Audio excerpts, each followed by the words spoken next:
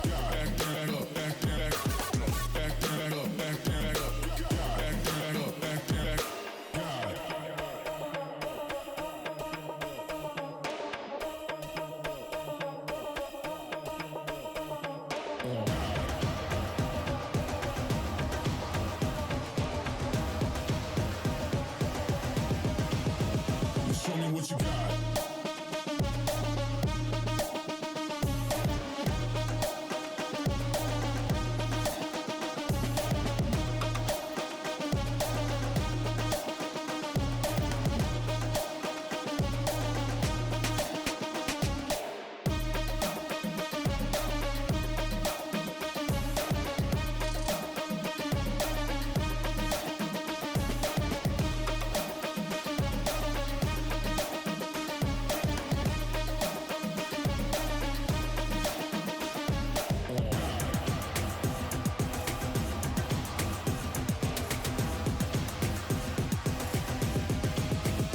Show me what you got. Down, up, back, up, got down, up, back, got down, up, back, up, got down, up, back, got down, up, back, up, got down, up, back, got down, up, back, up. Ain't no reason to back down, so step it up. Got down, up, back, got down, up, back, got down, up, back, up, got down, up, back, got down, up, back,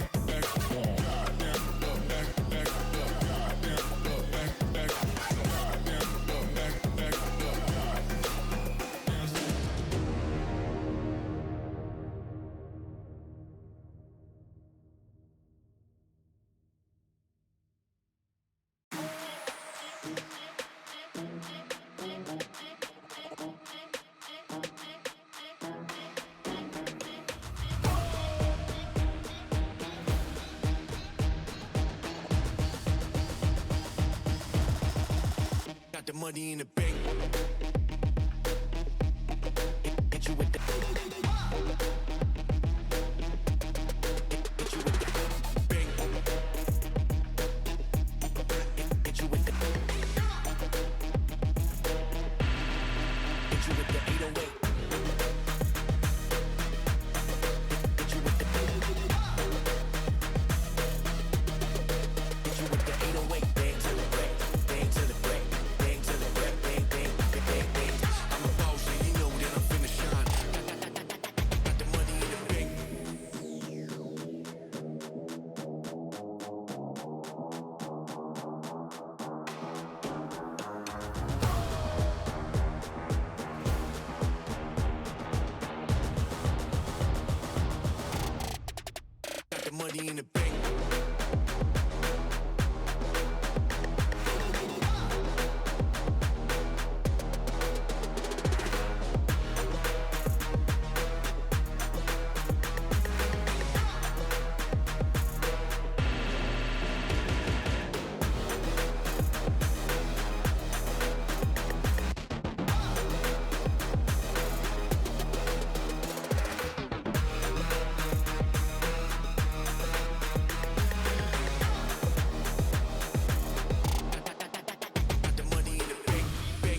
money in the bank.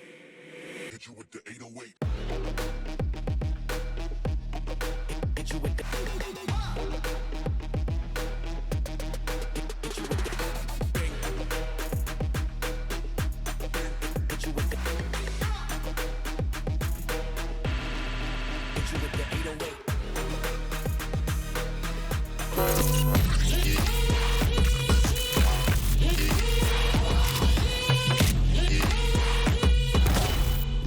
Welcome back, ladies and gentlemen. We are finally ready to go with the G2 Esports versus Orgless.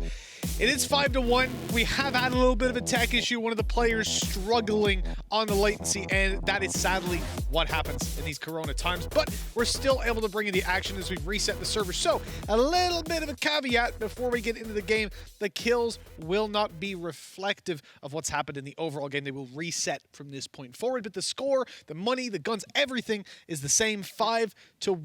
G2 in the lead. They've been steamrolling. They lost one round, which was versus Pistols, in fact, where they rushed through a smoke and got slaughtered. Now, Lothar, the question is, this break, who does it benefit? Who does it benefit? Oh, there's a bus coming.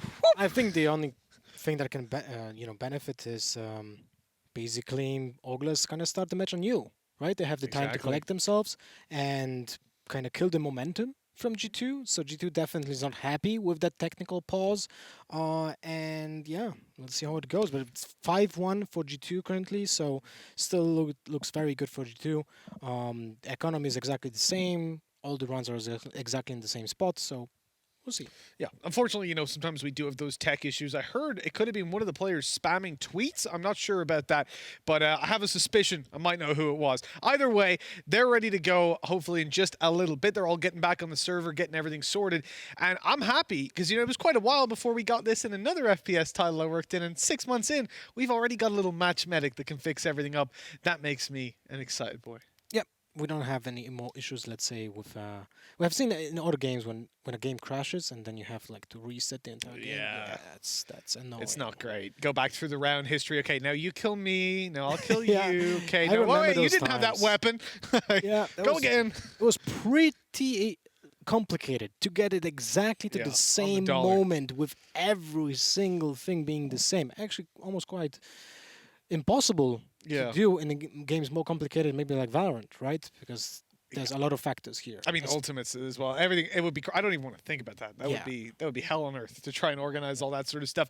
But luckily, we don't have to do that in the first place. We're not involved in any of the programming aspects, mainly because I failed that in uni. Not very good with computers, I have to say. But luckily, we've got a whole team who are sorting all that and sorting out the server. So what I want to know, obviously, look, G2 are the favorites. There is absolutely no sugarcoating it. We said in the pre-show the whole day that, unfortunately, the way that things are, sometimes teams come into events as food for the bigger fish. And in this case, Orgless are food, realistically. But what we did highlight was the fact that even if they don't win, which is likely, they'll still be in a position where they can find a team. And actually, interestingly, for those of you that don't know, Orgless, formerly Prodigy, it's not like that was you've actually heard it in the video, Banks was saying, it wasn't an organization. It is an agency. So each of these players is signed to Prodigy Agency. They're free agents. Sure, if an org came along and offered them a contract as a team, they'd take it. But for now, the objective here is actually to show off individuals so that another team who needs a Cypher player, for example, can come in and go, ooh, Pipson's looking hot today. Let's get him over here. This tournament is a little bit of a scouting ground for a lot of organizations, so we're going to see how that goes. But I'm really happy to see that Orgless is actually changing the playstyle a lot, because them showing up to this quarterfinals, and if I would have still see Brimstone and Omen on split, I would have been like, I don't think they learned any lessons from their qualifier games, but here coming in with a different setup, with different strategies coming in, like not the same strategies that I have seen in on the VODs, different playstyle on pistols, it's actually promising, and I'll hope they will actually do well against G2. I'm gonna get some close matches, but for now, it's 5-1 for G2 on attacking side on split, which is not really positive for Orgless. No, it's not. And G2, with the ball rolling, with the momentum, is never what you want to see. As you said, though, Lothar, there has been a little bit of a break. It hasn't benefited G2 in that aspect because they've had to slow things down and they've lost their momentum potentially. This was the buy they were up against. And Op was saved over in the previous round, not bought up. Hoodie's not that crazy. The rest of the team have decided to go in for a low buy. They've got a Rolling Thunder to work with, as well as two not so relevant, at least to bridge the gap in these kind of buys, ultis as well. For Orgless, the objective here, probably a good round would be if they manage to save the operator and the other 4 players die so they get their money back. If they can manage to pick up a couple of weapons along the way, they would be delighted. But they're at a disadvantage in every fight except for that one, which they lost anyways. The Op now on the floor can potentially be retrieved. I don't want Pith to defend it aggressively till his teammates are here, which does mean that it gets picked up, but another player falls. Really love how the execution fall went through for G2. Piff lurking on A side. They knew they were playing against an op, so they need to take close quarter battles. So the lurk from Piff was actually pivotal for this round. It's actually quite beautiful. So I would like to explain it a little bit more in depth, because Piff used 2 of his smokes to just smoke off the entrance from A. So in this case, if Hoodie would have been on CT, he didn't see if someone crossed or not. That allowed his teammates to take control of mid, and in this case triggered a rotation from B side, where Orgless had to go back to A because they thought it's gonna be an execute on A. And then we got a double fake from G2. On Vents, they went back to mid and then went back to A. It was quite confusing to follow, but it really paid off because of that allowed Piff to get that lurk and get that kill on Hoodie at some point. And so you see the respect that they're offering their opponents now, having lost at the previous time with pistols! Oh, boo! He's able to take down Mixwell, having caught him with the paranoia mid-air. The kills are swinging in Orgless's favor for now, as they look to get that spike to the site. It isn't too easy, but David P does have the wall. It goes down for the spawn. Up goes Mixwell, and I thought there was going to be the swing out of heaven, but before he could even get near the window, shut down by Pith, Artist with another, and all of a sudden, man advantage, site control, and spike planted just a moment for G2. The retake, especially difficult, because Artist is a great position and is able to shut down the first, opening it up for Pith to put 7-1 on the board. G2 are looking fantastic, even after that little bit of a break. Yeah, well coordinated. Unlucky for Mixwell, who got hit by that paranoia. With that ult, it was basically a guaranteed kill, but unfortunately he didn't see where the Omen is. A small mistake by David, when I'm not sure if you've seen it, the wall on CT didn't cover the entire entrance, so he went for the res. It actually allowed Orgless to kill Mixwell when he was being res, because David thought there's no way of Orgless peeking from CT, but there was like a gap, like a huge gap, you know? One of those quick ones, you just pop it down in the heat of the moment and want to just get your res, get your teammate back up, win the round, but it ain't always all too clean. Luckily, the Artist was there to save the day. As we come into this 5v5, you take a look at Orgless's hardware. It ain't great by any means. They've again got those pistols. G2 made the mistake in the fourth round of pushing straight towards the A site through a smoke versus pistols and getting wrecked. In fact, the Blade Storm didn't even have any effect on the round. This time, though, they are looking for a much slower pace. They're allowing the pistols to peek into them and trading when they go forward. This is textbook in how to handle these kinds of rounds. They now have heaven control. They wall it off, which is very difficult to break when you've got pistols, which essentially means that Orgless have to come through the spawn. And with 2 versus 4, they need to hit the heads. It's next to impossible. I think you're looking to farm some ult charges if you can, if you're happy, and just make it as costly as possible for G2. And it ain't costly at all. They just lose 1 player. Perfectly acceptable. Yeah. You can see a pattern also in the 3 rounds that I've seen now. G2 is moving as a unit. An example here, they wanted to breach B, while Piff was lurking on mid. When the rush on B failed, because they had to go back after seeing Cypher from the B side, who then gave info for rotations, they took control of mid for 3, because Piff was already there and had heard like the rotations coming in for B, so they are allowed to kind of slow it down and take more map control. So really well played. We'll see if that follows the pattern in this round. You know, for G2, I do wonder, this level of confidence versus Orgless, we were thinking that we would see it, and we are. But when they come up against teams like FPX, teams like would say Liquid, I guess. Take a look at Piff. Look at Piff. He was undetected, went to heaven with absolutely no information from Orgless that he actually went there. But Hoodie, still patient, was waiting for a player to go back. Unlucky. I don't think he heard it, but now he knows. Yeah, there was no way out. So good to trade them out afterwards. As you said, Pith managed to sneak up, and he could have gotten that backstab, but it was all down to routing and how he moved around and walked right into the operator. But the reaction was there. They realized the threat. They deal with it. It's being recovered by Pipson. A 2 versus 3 is winnable. This is probably the best chance that Orgless have had at a buy round at all. But just take a look at where's Pipson right now? He's just playing passive. So this mixed signals right now, right? Pipson doesn't want to go for it, but his teammate is pushing down. He's the option to fall back now through spawn or through ropes, but he's staying here. Pipson's too far away.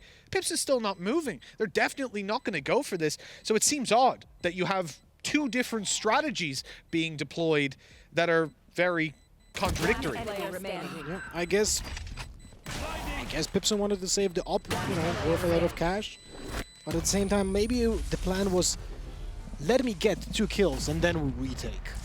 Yeah, it's never going to happen, though, is it? I mean, the majority of the time you'll be traded. 1 kill, hard enough to get. The second, though, afterwards, you won't have time. And he was too far away.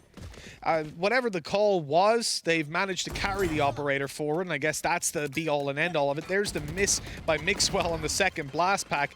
Now, the last time that the first time, in fact, that Mixwell took that agent, that he played a Raze, I remember we said, oh, well, look, he's Master Jet. Who knows what he can do with Raze? And then he killed himself with the showstopper. So, yeah, I was always nervous every time I see him pick it ever since, but he hasn't quite gone that far since the very first time. You know what didn't change, though? G2 is always trying to initiate something happening at the beginning of the round. The round starts, something is happening. G2 is breaching somewhere, using the utility to kind of start and initiate and a utility from their opponents as well. I really like that playstyle. It's so different than from what I've seen from Heretics and Liquid so far. And in some cases from G2 in the past, I think you are seeing them shift up their strategy, although it's going to be confident. They're looking to add extra levels to it. Now, speaking of extra things, extra rounds would be great for Orgless to pick up. There's 2 left to play for, including this one, and they're in a 3v5 retake. Going for it here is risky. I like the paranoia, but nobody's pushed back through. And so this is the round is done and dusted. The question is, how much do they walk out with over on the Orgless side? And I couldn't really disagree with that push anymore. You cannot do damage to G2's economy. There is 1 round left after this one, and they've got plenty of cash. The only question was, how easy is it going to be for you to buy? And now even saving that op is going to be difficult. Hoodie in danger, the TP behind him. It was a brave play. It was a ballsy one, but Patatek not getting away with it. What he has done, though, is kept Hoodie in this position for his teammates to come up behind him and hopefully take him down. Oh, the classic! He got him! Just in time. It was worth it. For G2, it doesn't really matter if they lose 3 or 4 people here, because they still have really healthy economy. While for Orgless, losing that off is actually very important. So the thing as well is Patatek using the Shadow Step in that position actually benefits him quite a bit, because it takes a while, right? You're not going to risk shooting him too early, but that means that you stick around. Look, you wait for it to finish, then you pop the shot, which means you buy your teammates an extra second or 2 to get into position, which ultimately is what kept Hoodie right. Oh, Artis, what are you doing? He just swung wide before the smoke had popped. Got taken now by Hoodie, and there's a free kill to start things off. The res comes in at least, so they don't have the man disadvantage, but I guess it's armor gone for no reason. I love this playstyle. There's no fear. Everyone just breaches these sides. Piv just going in through the smokes. Oh, Happy got a kill. This is the first time with Showstopper in this half. So the reaction, though, of G2, immediately they wall off in heaven and they rush towards the B site. The problem is a player has already made it into position. Pipson down below with a Spectre in hand. They're jumping back and forth through the cages, giving a lot of information away as a stun comes in to slow the play. Now, David P on the A site. He's got the spike and he's managed to sneak right past them. They have an idea that he could be here. Happy looking back and dropping the nade that's going to keep David P at bay. This was a hectic round from G2 and a big clutch needed. At least it starts off well for Dave, and he can regroup with Artis at this point. Artis, remember, doesn't have the armor after being rezzed up earlier on, and this is where a res could be extremely beneficial to be able to get a teammate back into the fight. As Artis falls, a 1v3 in this round should go by the wayside for G2. That spike oh, hold on, they haven't actually challenged him. They thought he was faking it, which would have made sense. A chance for David P, but yeah, only the one. It was actually well planned from both of the teams, because first G2 wanted to fake going to Heaven B for to initiate a rotation from Orgless to B, but then we have seen Boo staying on A the entire time because they were anticipating a fake. So it was crucial for Orgless to have a player still on A that did get the information that someone is jumping off Heaven on A side, which then gave info to Happy, who cut off Sage with his utility, with the paint shell, but still fell short in the duel. But in general, I really like this exchange. It was well played and improvised from both teams. I felt like communication here was on point from both teams. They communicated really well to just kind of craft this plan. So, we did the previous half confident, right? So the confidence continues, is what I'm leaning towards. Pith has bought a Sheriff. In the pistol round. Yes, Pith has gone for the Sheriff as the B player. Now, he does have support in the form of Artis, so he's not completely... Oh, sorry, in the form of Mixwell. I'm so used to Artis playing down on the Raze when it comes down to split. But it's an interesting buy, not one that's paid off for them. And G2, well, they're getting off to a terrible start in the pistol. This just shows how... Look, you're 10-2 up. You can play 5 Sheriffs for 3 rounds in a row, and I won't really critique you all too heavily. And it goes the same for the previous round, right? The final one of the first half. You can sit back and say, oh, well, they made this mistake, that mistake, and they certainly did. But they can, because they're so far ahead. And you'll see teams do this all the time, especially confidence-based ones like G2, who realistically, at this stage, for the next couple of rounds, they're playing for some clips. I would still love to hear the reasoning why the Sheriff, you know? Especially for Cypher, who can get the traps on.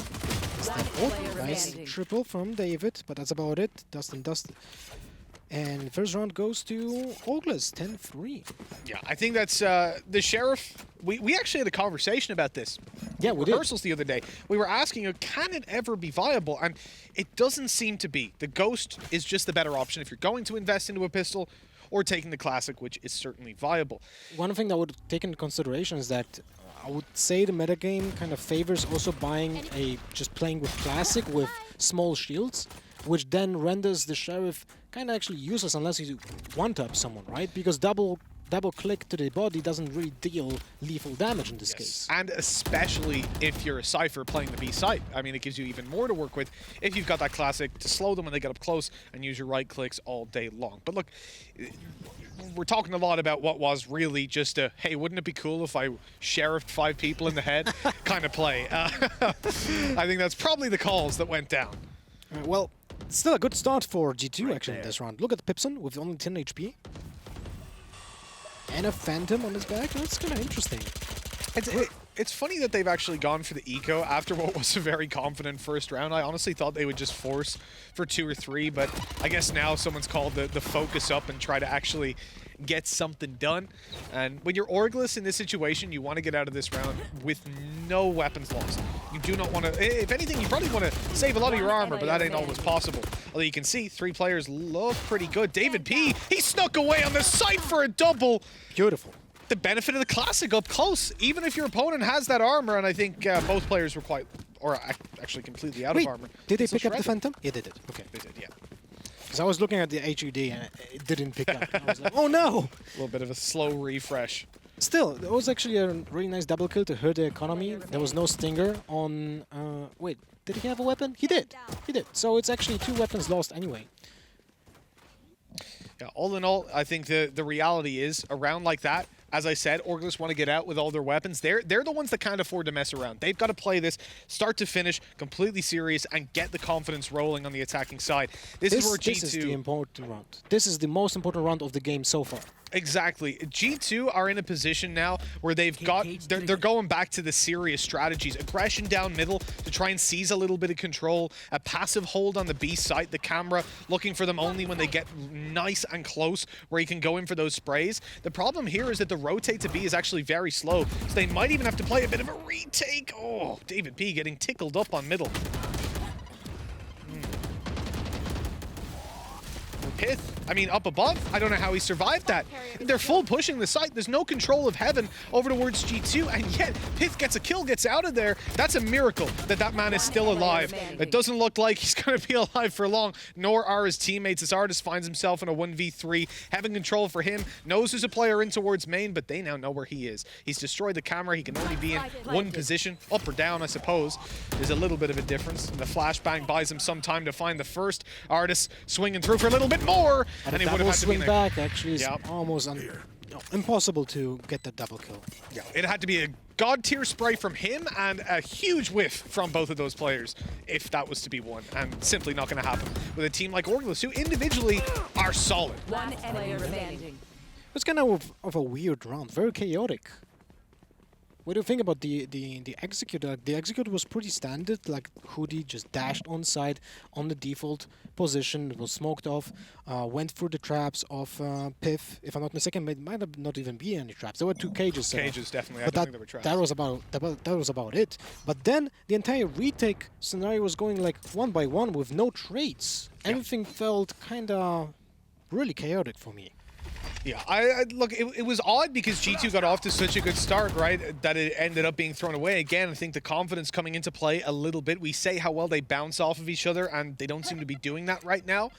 But it is only a matter of time, and that's the benefit that G2 have. There's 5 rounds now between them. I start to get worried when Orgless hits 7 if we don't see G2 bounce back in the next buy round. That's where things get a little bit too tight. Oh, there's a kill. Or not. Somehow. Did he get it? I don't think so. No, Deleezy's still alive. He's got about 40 HP, but he's going to survive the round by the looks of it. I thought that was guaranteed. He was blind. You're on the side. Not a lot of time to line up that ghost shot, but he only got the one. He did get a hit on the headshot, but that's about it. Yeah, no follow-up. The gods of RNG were not with him that time. I do like that Mixwell's playing an exit. They're carrying this forward. They can buy anyways if he dies, so maybe he can at least do some damage to Orgless here. Yeah, and he dies, he still has cash for the next round because they played an eco round, a health buy this round, this way. But him getting that kill on Omen allows him to have his ultimate, his showstopper already available at the beginning of the round, which might be very good point. Very important to get that initial kill or just stopping a rush on a site. So let's take a look how will he use that, because he's going on A Heaven right now and he's most likely gonna peek. Or no, he's actually staying on a window. Well, we'll see. We'll see. I guess for Mixwell, using the ultimate in a very reactive manner makes a lot of sense. Oh, that's stun, dodged. Here comes Hoodie, rushing but doesn't check his left. That's trouble as Artist quickly gets the trade. Unfortunately, it is a trade as David P fell in the first place. He was looking to play the Shao, which is to say the judge holding mid by himself, as Artist would have been able to rotate afterwards. Yeah, that actually very good execute by Orgless here, because there was a blind coming from Omen to the entire B Heaven, and this is why Artist didn't kill Hoodie like faster. This is why also Artist died, because he had to close in the distance to see Hoodie actually being there. Exactly. Excellent point. And that's the benefit, as we talked about earlier, of having that Omen when it comes to most of the maps that aren't bind, to be honest. And with Icebox introduced, I think we're set to see the same. You know, this scoreline could be deceptively close, but Orgless are building up their own little bit of momentum, and G2 might have given them a little bit too much leash. That nade is going to slow down the push that would have come in directly after the Rolling Thunder. Then in comes Mixwell with the showstopper. That will delay them even further. Out goes the blast pack, the shot. They now know that he's on the site. They also have control of Heaven, and Mixwell is going to have to go huge. His teammates are on the other side of the map. They might get here. Very awkward spot for Mixwell right now. He's just isolated with his entire team, but Artist gets an important kill. It's huge! Turning his back, Boo gets taken down, a surprise for him. 10 seconds left.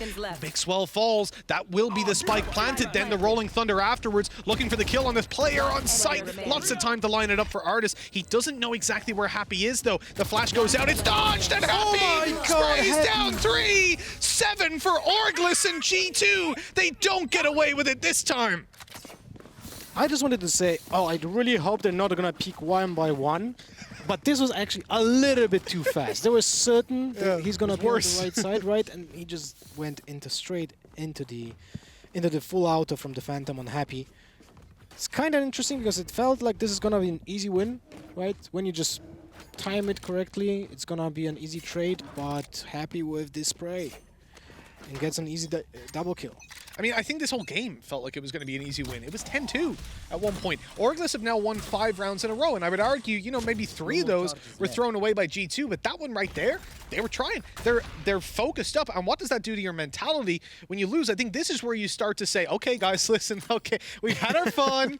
Now let's close the game. I'm getting a bit worried, and if you lose the next buy round, well then, panic might start to set in.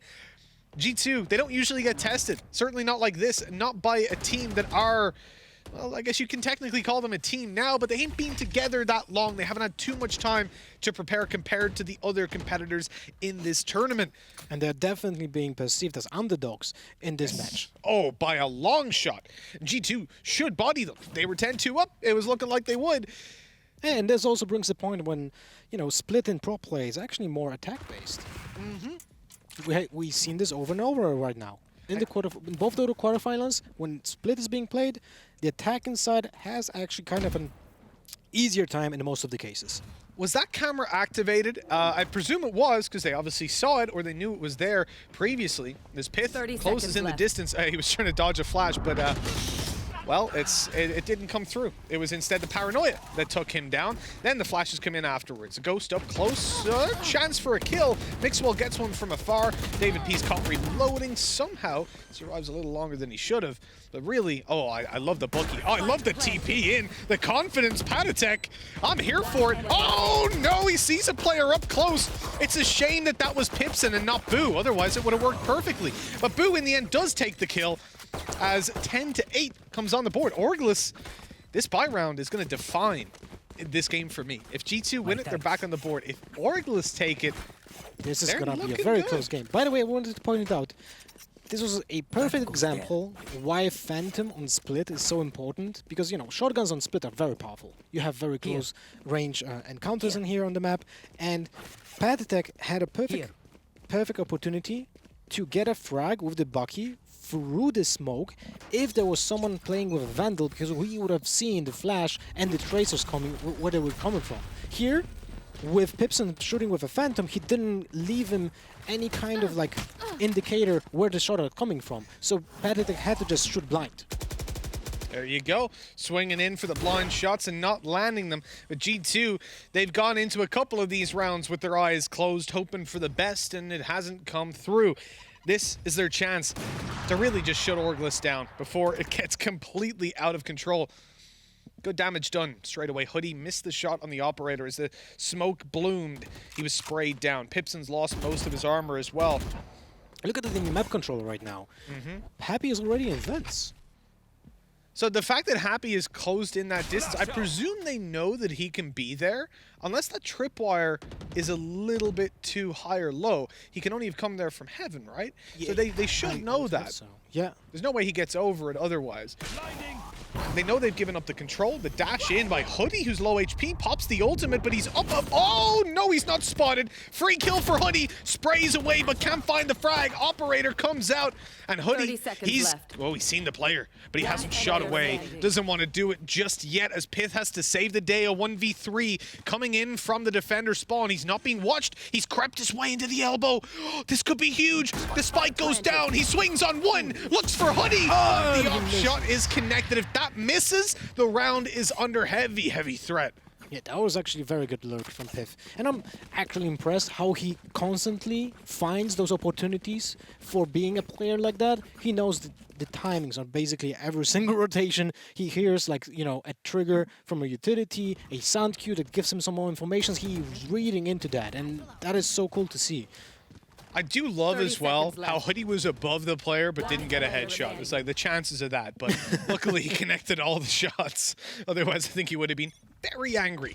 But, you know, it's getting hot in here. 10-9 right now, 7 rounds in a row for Orgless. You have to ask yourself, Was G2 trolling in that pistol round? I mean, they bought a sheriff. At least Pith was. At least Pith was messing about, surely.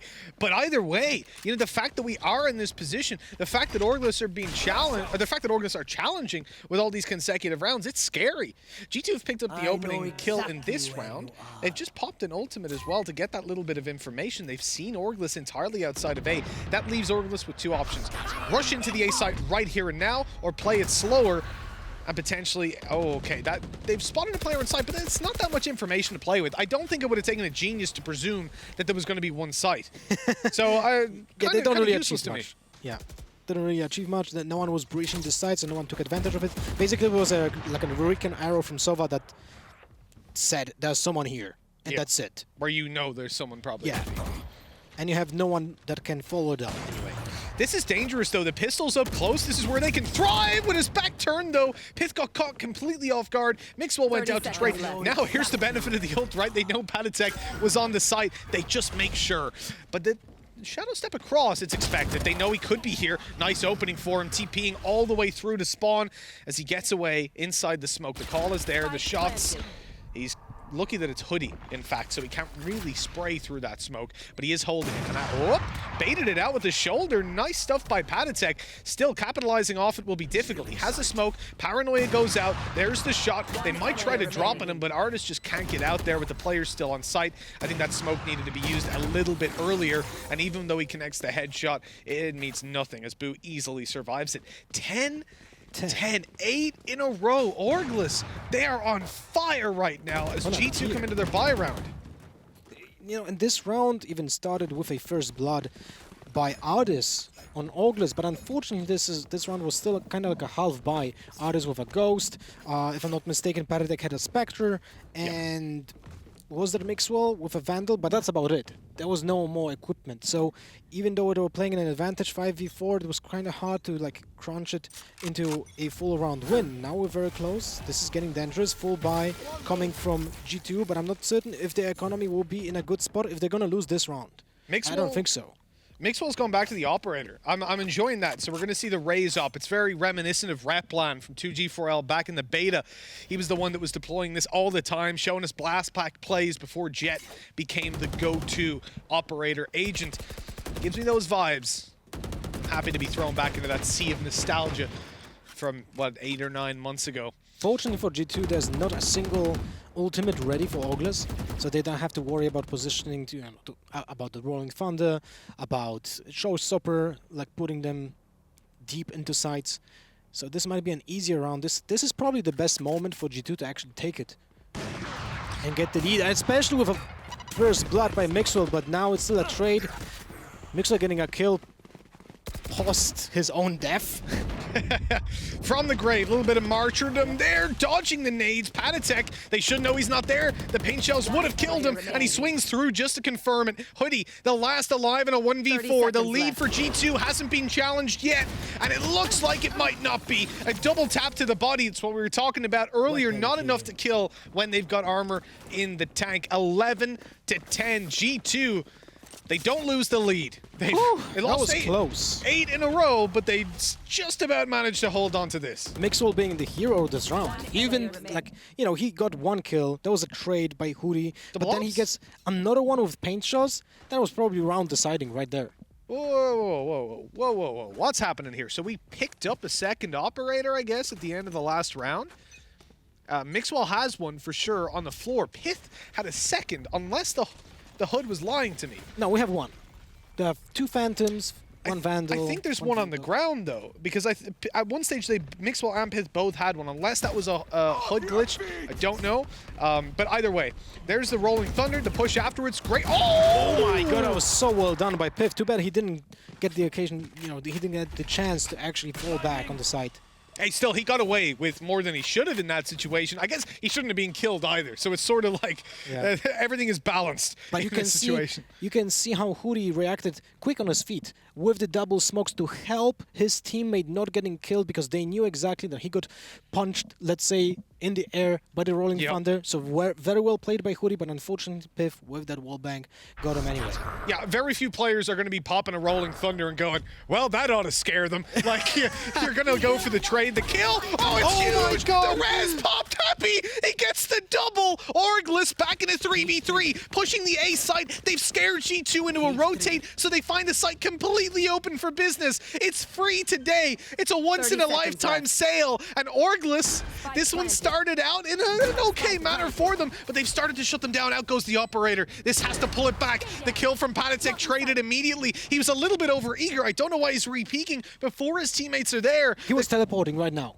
He was. Yes. The TP, that's heartbreaking. As we end up in the 2v2, G2 want to get back into the site. Hoodie, though, he's repositioned. And he catches another ultimate popped, updraft in, and Mixwell. Oh, he dodges the knives. Expert play, but he has to find both kills with an operator. It's not easy. 11-11. Hoodie from below, baby. Tied up yet again. Orgless, they're not giving up yet. You know, this was actually beautifully played by Orgless. You know why? Because they knew that Sage had a res. They will come for it 100% because it's already, like, the match is so close. So they baited into a full rotation. They made so much noise coming into mid, making noise that are gonna go A, but left happy with that showstopper. That showstopper was so impressive because it doesn't matter that you just get a kill instantly, right? But the timing of it, the plan, the execution, everything was here. The only thing that was kind of bad for them was Happy actually dying. Yeah, but huge brain. I don't know if that was Pipson, if it was Happy, but whoever called it, you're a genius. That was amazing. It was so smart. That's what we love to see. The innovation. You know the players there. If you're pushing the A site, they're going to go for the res. Showstopper, boom, double kill. He doesn't get out of there alive, but it's more than enough to buy them the space to win the round. It's exactly what you needed in that moment to stop G2 from regrouping and coming back into the round. Now G2, 11-11, tied up, forced down to this weak buy. 2 stingers in play. 2 stingers, a bulldog, 2 bulldogs actually. This is not looking good for G2. No, it's not. They've literally got one strong rifle in the hands of Patatek. I love the Bulldog, but it ain't going to hold up against your Vandals and your Phantoms. Certainly not with the way Orgless have been playing them. A 10-2 lead. Possibly the biggest drop-off we've ever seen from G2. On a map like Split especially, it's heartbreaking. And we'll see what Orgless have got up their sleeve. 35 seconds left. Rolling Thunder being lined up as we speak. But there's 3 players towards this B site. Mid is being approached very passively, but he's boosted up on top of the wall. He has no idea. Oh, this is going to be massive. But with the Stinger as well, David B can't even peek that. He can't do anything at that range. The TP through. Boo is close. Does he check his left? As he pushes on through, he gets blinded. Time is so low, they've got to make a move here and now! And the pistol! The weak buy! This is ridiculous! G2 get away with everything! Okay, so I'm really confused right now. There was the wall. Jet was over the wall. Rolling Thunder actually went into the site before the wall got destroyed. So they couldn't follow it up. No one was actually following it up, the Rolling Thunder. I'm honestly kind of baffled here. I don't know. I don't know what just happened. The logic here, even pushing in while paranoid for the close fights versus a low buy, leaving the time so low, 40 seconds to even set up that push, that was a really messy round by Orgless. Everything has looked so clean so far, but now they give over a Prime Gaming flawless round to G2 to put it 12-11. 1 left to go in this half. We're either going to hit an overtime or G2 take it 1-0 and set out to close this series 2-0. Either way, Orgless have done an insane job. They were 10-2 down, now 1 away from reaching that overtime. And the hiccup of the previous round, it can be forgotten if they come out on top here. But the difference is G2 have got the rifles this time around. Yeah, but still, Orgless with a full buy, they have everything apart from the ultimates. The Rolling Thunder that was used last round would have been just so, you know, helpful right here. I wanted to commend Orgless for the previous round when they played so patient, because I wanted to say, oh, you know, they are aware. They are playing against a lower buy. They want to get a pick when someone has an inferior weapon. But then they went just up close and was...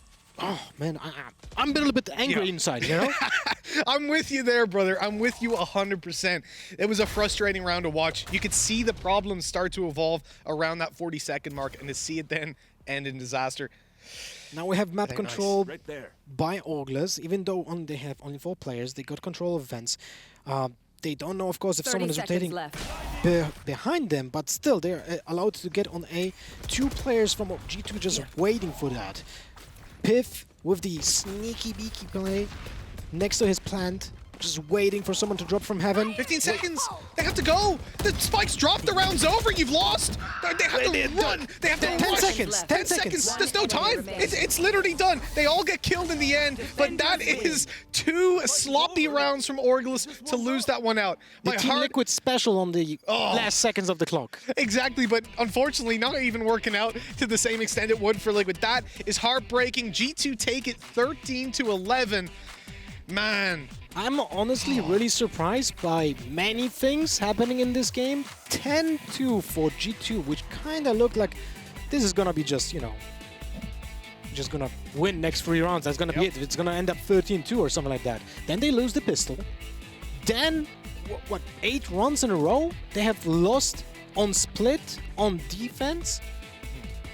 How does that even happen, right? I love how this is just breaking you. It's doing the same to me as well. It's like we have this narrative of G2, they smash, they're the best team, they're winning, and then they stop taking it as seriously. They throw away a couple of rounds. Okay, it's understandable. They start to take it seriously, but Orgless, they've all of a sudden, they've got this ace up their sleeve. They're pulling out some great rounds, some great individual plays, that 300 IQ showstopper from Happy, and then what were those last 2 rounds? What happened? Did their TeamSpeak get disconnected? Did they stop talking? The mic stop working? I don't know what was going on. But that did not look like the same team from round the 2 last rounds. Yeah. And the whole half before it. They were 2 completely different teams. They were really like trying the hardest and being focused for the entirety of the second half, and they just kind of threw out of the window in the last rounds. But hey, at least you know what's the upside of this? What's that? We have a series in our rounds. In our hands, because we do. The second map, I'm sure that G2 is going to take this very seriously right now. This guy, you're a funny man. I think, though, in all seriousness, I would hope that they take it seriously. I'll never gamble on it. It's G2 after all, let's be real. But they have managed to go unpunished, 13-11. Now we look on to the next map, and I think when you're in a position for Orgless, I don't know if it's good or bad. I've heard from many players in the past that it is the worst to lose these games in such a close manner. But at the same time, they've now built up the narrative where I'm happy to say they won't get smashed even if it is 2-0. That's my opinion, but we've got some big brain people. Maybe they wouldn't quite come up with the same play that Happy did, but close, very close. Let's throw it over to the analyst desk to see what they made of that wild and wacky map after this break.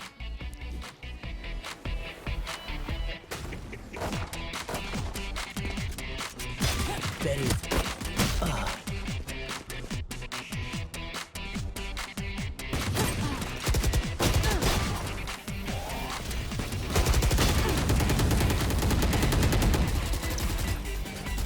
One enemy remaining.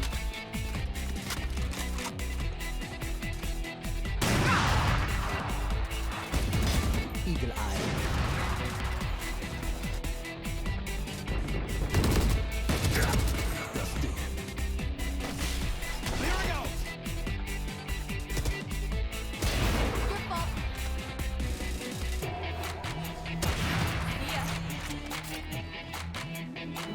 Spike planted. An enemy remaining. Stand down.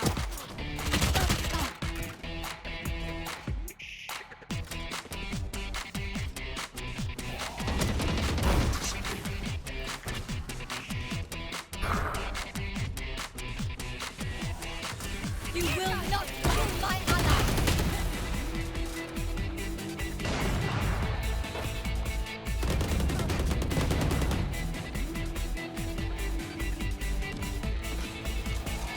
Fire in the hole.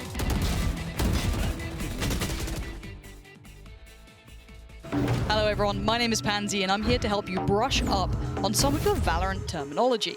So let's get started. Trading. Trading is securing a kill on the enemy, even after losing your teammate in a short window of time. Essentially, evening out the score. Defaulting. Traditionally talking about an attacking side, taking overall control of the map to ensure no defending players can get free information by them potentially pushing out aggressively. Trying to default first and then lean into an execution. Execution, a scripted, telegraphed site take with pre-planned smokes, flashes, and set intentions. Playing for the pick. Getting a pick is looking to catch any aggressive players out of position or anyone peeking a little too much and allow your team to build off the momentum. Map control is generally a term of understanding which areas of the map cannot be breached by your opponents without them letting you know about it. The more map control one team has, the more information they have without seeing the opponents. This allows for rotations to happen earlier in anticipation of your opponent's next action.